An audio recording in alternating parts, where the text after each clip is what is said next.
The dream of moving to Israel often starts with a single image: a new life, a fresh start, and the freedom to finally live in the Jewish homeland.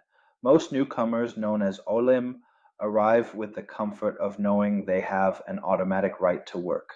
It is one of the most powerful benefits of Israeli citizenship. You land, you receive your ID, and the doors to the economy swing open.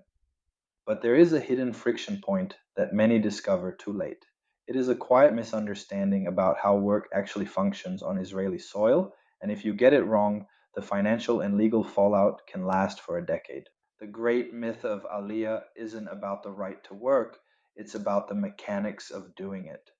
Many believe that if their employer is abroad, or if they are sitting behind a laptop in a Tel Aviv apartment working for a New York company, they are somehow outside the system. They assume that because they have a 10-year tax exemption on foreign income, their salary is protected.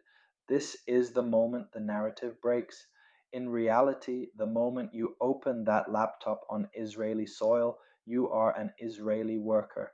Your physical presence creates a tax residency that the state recognizes immediately. This realization often comes with a heavy price tag. Working informally or without proper registration jeopardizes the very safety net you moved here to enjoy. Without a recognized payroll structure, you lose your national insurance coverage, which is the key to public health care, maternity pay, and disability cover. You stop accruing pension and severance rights.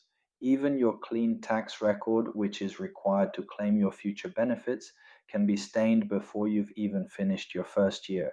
So, what does a compliant path look like?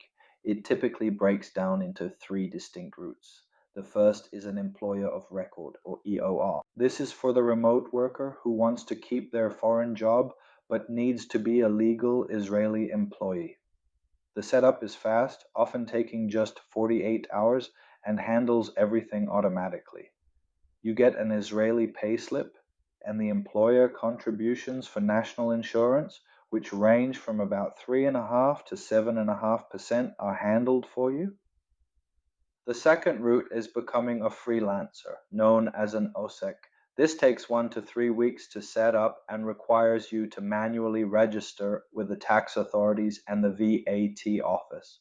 You are responsible for your own social security payments and pension. The third is forming a full Israeli company, a move best suited for those building a local business from the ground up. The stakes change significantly with the 2026 regulations. While there is a massive new exemption for locally earned income up to 600,000 shekels in the first year, there is a new catch.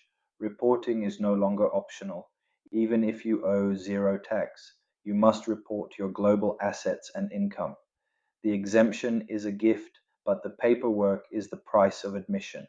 If you miss the registration, you don't just lose money.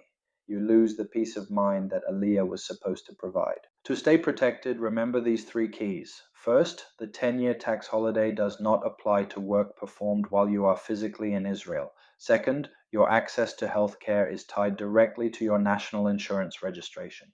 Third, while you don't need a work permit, you must choose a legal payroll structure within your first month.